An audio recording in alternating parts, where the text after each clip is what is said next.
Compromise की वजह से हम लोग सहाफ़ी और चाहे इमरान राज खान हो चाहे हम लोग सहाफ़ी हो, हम बीच में इस्तेमाल हो जाते हैं। जिस तरीके से सहाफ़ियों को टारगेट किया जा रहा है, पहले भी ये इस्टेब्लिशमेंट करवाती थी और अब भी ये इस्टेब्लिशमेंट करवा रही हैं। इमरान खान भी बेबस थे और यूँ लगता है कि हम ये शहबाज शरीफ भी बेबस हैं। जो कुछ भी हो रहा है हुकूमत सामने आके कर रही है।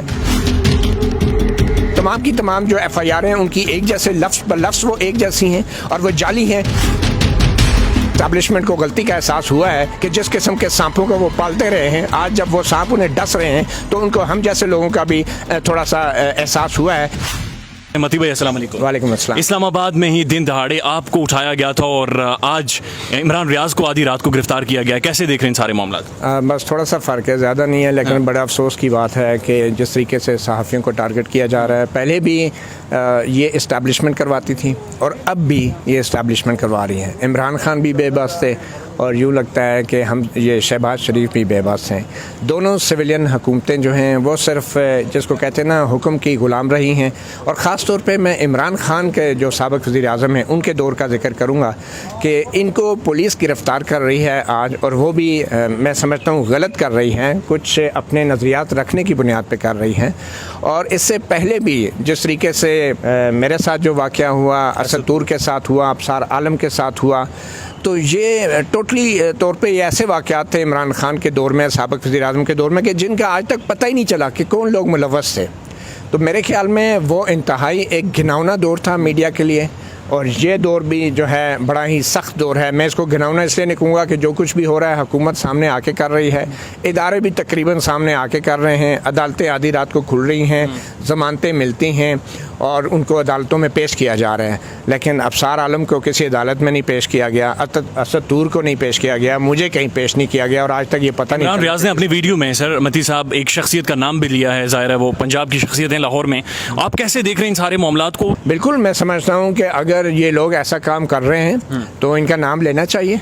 ठीक है, मुझे तो इसलिए कि मेरे साथ जो होता रहा तो मैं कैसे डाउट कर सकता हूँ। मेरे साथ भी यही लोग काम करते रहे ना। सिर्फ ये था कि मैं ऐसे राब्ते ही नहीं रखता था किसी ब्रिगेडियर से कि बाद में उसका नाम भी मुझे पता हो। मैंने तो बतौर सहाफ़ी किसी ब्रिगेडियर से राब्ते भी नहीं रखे, ना उनके कहने पे मैं खबरें चलाता था, ना वीलॉग करता था, ना मैं किसी ब्रिगेडियर के दिखाई हुई इन्वेस्टिगेशन की वीडियो फिल्में देख के जो है जो सियासी मुखालफिन हैं उनके खिलाफ प्रोग्राम या वीलॉग करता था। तो मुझे तो किसी का नाम नहीं पता। मैंने तो एक असूल बनाया था कि किसी एजेंसी वाले से कोई राब्ता नहीं करना, कट ऑफ।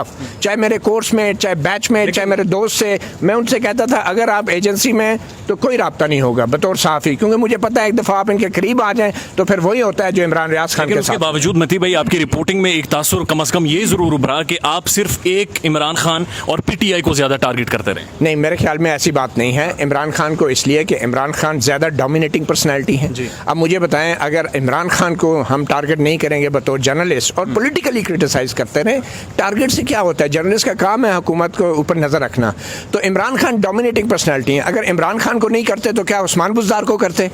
क्योंकि इमरान खान ये दावा करते थे कि वो वज़ीर-ए-आज़म है, बाख्तियार वज़ीर-ए-आज़म है। गो कि उनके इस दावे का पोल भी खुल गया जब 4 सहाफ़ियों पे हमले हुए, इस्लामाबाद में अगवा हुए, तशद्दुद हुए, गोली चली, और वो कहते हैं मुझे तो नहीं पता। मगर इसके बावजूद भी इमरान खान के ऊपर हम तनकीद करते थे, टारगेट की बात नहीं, और फिर इस्टेब्लिशमेंट पर भी बात करते थे। और इसीलिए इस्टेब्लिशमेंट, इसमें कोई शक नहीं। लेकिन मती भाई इन 2 महीनों में जितनी FIRs हुई हैं, शायद ही कभी हुई हैं, लेकिन एक चीज़ ये भी बताएं कि आप तो चले इमरान खान अगर डोमिनेटिंग था उसकी कर रहे थे, शहबाज शरीफ तो उस तरह डोमिनेटिंग नहीं है। कौन ऐसी शख्सियत है जो ज़्यादा डोमिनेटिंग है और उसे इमरान रियाज से मसला है? मेरे ख्याल में तो इस्टेब्लिशमेंट है जिनके साथ इमरान रियाज पहले मिलकर काम करते रहे। ये तो देखें, ये आपस के इनके झगड़े ना। अब हम जैसों के लिए मसला है कि इमरान रियाज सहाफ़ी है, हम सहाफ़ियों को बताते हैं कि यार इन लोगों के करीब मत जाओ।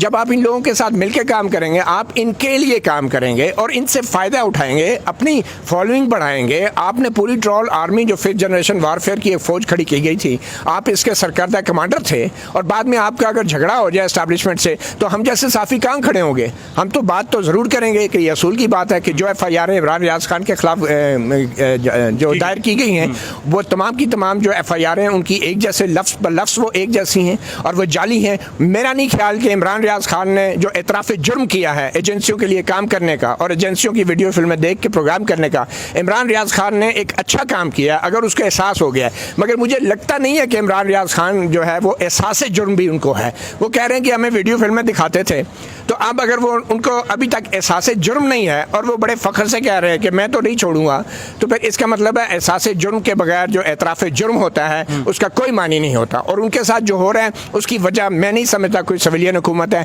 उसकी वजह इमरान रियाज खान के अपने मास्टर्स हैं, अपने जो उनके पहले साथी और दोस्त रहे एजेंसियों में। I think they are responsible. इसमें ये शहबाज शरीफ तो पॉलिटिकल फिर क्या है? अगर आपने साफियों को खरीद कर उनसे प्रोग्राम करवाने, जिस तरह इमरान रियाज साहब कहते हैं, उन्हें वीडियोस दिखाकर एक नैरेटिव बनाया गया, ये पॉलिटिकल फिर आपकी राय में क्या है? नहीं है, ये झूठ है जो कहते हैं कि वो न्यूट्रल हैं, और ये झूठ है जो कहते हैं वो ए पॉलिटिकल हैं। ये बिल्कुल गलत है। और इमरान रियाज खान ने जो उनके शफात किए हैं, एक लिहाज से तो हमें शुक्रिया अदा करना चाहिए इमरान रियाज खान का, लेकिन मसला ये है ना कि उन्होंने एतराफ़ जुर्म किया है, उनको एहसास जुर्म नहीं है कि बतौर साफ़ी जिस तरीके से जिन लोगों के लिए वो काम करते रहे और आज भी वो अपने गलत कामों के ऊपर डटे हुए हैं अगर, तो यहाँ पे फिर उनकी गलती है। आपको भी आज कोई थ्रेट मौजूद है? नहीं, मुझे आज तो नहीं है, आजकल तो नहीं है, क्योंकि एक दो दफ़ा जो कुछ मेरे साथ हो चुका है वो शायद इमरान रियाज और दूसरे साफियों के साथ नहीं हुआ। आजकल क्या वजह है? शहबाज शरीफ गवर्नमेंट है इसलिए? आजकल वजह तो उनसे पूछे ना। नहीं, जिनको क्या महसूस होता है मती भाई? मेरे ख्याल में तो अब जो सिविलियन हुकूमत आई है और अब जिस किस्म के एस्टैब्लिशमेंट को गलती का एहसास हुआ है कि जिस किस्म के सांपों को वो पालते रहे हैं, आज जब वो सांप उन्हें डस रहे हैं तो उनको हम जैसे लोगों का भी थोड़ा सा एहसास हुआ है कि ये लोग शायद इतने गलत भी नहीं थे। अच्छा, मुझे ये बताएं कि इमरान रियाज साहब ये भी कह रहे हैं कि उन्होंने एक वीडियो बना रखी है और उस वीडियो में बहुत सारी शख्सियात के नाम भी लिए हुए हैं। आप क्या समझते हैं इस सारी चीज़ पर? मेरे ख्याल में जिस तरह के थ्रेट्स सहाफ़ियों को होते हैं तो सहाफ़ियों को ये बिल्कुल करना चाहिए ऐसे, और वो सिर्फ वीडियो बना के नहीं रखनी चाहिए, आवाम को बताना भी चाहिए। क्योंकि जब आप ये कहते हैं ना कि मैंने वीडियो बना के रखी है, जैसे साबिक़ वज़ीर-ए-आज़म ने कल कहा कि मैंने भी वीडियो बना के रखी है, मुझे कुछ हुआ तो मैं सब कुछ बता दूंगा, तो इसका मतलब है आप ब्लैकमेल कर रहे हैं, आप भाव ताव करने, बार्गेनिंग करने की कोशिश कर रहे हैं एस्टैब्लिशमेंट के साथ, अपने पुराने दोस्तों के साथ। तो अगर कोई ऐसे थ्रेट्स हैं, आपने वीडियो रिकॉर्ड करा दिए, कैमरे के सामने बैठ के बात कर दी है, नाम ले लिए, तो फिर आवाम से क्यों छुपा रहे हैं? इसका मतलब है आप ब्लैकमेलिंग कर रहे हैं एस्टैब्लिशमेंट को। तो बताइए आवाम को, इमरान खान साबिक़ वज़ीर-ए-आज़म को भी ये ब्लैकमेलिंग नहीं करनी चाहिए। ये ज़ेब नहीं देता है साबिक़ वज़ीर-ए-आज़म को कि बच्चों की तरह कहे कि मैंने वीडियो रिकॉर्ड करा दिया है, मुझे कुछ हुआ तो फिर मैं बता दूँ। अभी बताओ भाई, आप वज़ीर-ए-आज़म हो, 22 करोड़ आवाम के, आप में इतनी जरूरत नहीं है कि नाम ले सको कि जो लोग आपके खिलाफ साजिश कर रहे हैं। ये नहीं समझते कि नवाज शरीफ साहब ने भी भावताव किया, जिसे आप सिविलियन गवर्नमेंट इस वक्त कह रहे हैं, और ये जो अल्फी 13 जमातों की लगी हुई है, ये भी शायद एस्टेब्लिशमेंट ने लगाई हुई है? ये बिल्कुल यही बात है। देखिए, नवाज शरीफ साहब ने भावताव किया और नवाज शरीफ साहब ने भुगता भी और आइंदा भी भुगतेंगे। जो कुछ अभी हो रहा है इसमें कोई शक नहीं है कि सब कंप्रोमाइज़ हो रही हैं, और इन्हीं कंप्रोमाइज़ की वजह से हम लोग सहाफ़ी, और चाहे इमरान रियाज खान हो चाहे हम लोग सहाफ़ी हों, हम बीच में इस्तेमाल हो जाते हैं।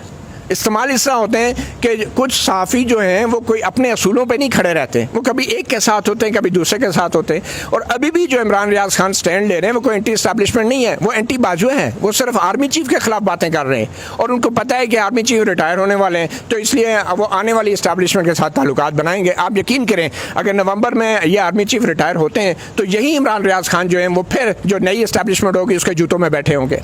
देखें, जो सच बात है वो सच करनी चाहिए। आपसे भी कभी एस्टेब्लिशमेंट ने रब्ता किया, दो कि आप कैटेगोरिकली डिनाई कर चुके हैं कि आप उनमें से किसी के साथ बातचीत नहीं करें? देखें, रब्ता करने की कौन कोशिश नहीं करता, हर सहाफ़ी से एस्टेब्लिशमेंट रब्ता करने की कोशिश करती है, लेकिन मैंने एक प्रिंसिपल बनाया हुआ है कि बतौर सहाफ़ी मैं किसी इंटेलिजेंस एजेंसी के बंदे से बात नहीं करूँगा, उसका फ़ोन कॉल नहीं अटेंड करूँगा, ना ही मैं उसके पास जाके फिल्में देखूँगा सियासतदानों की इन्वेस्टिगेशन की।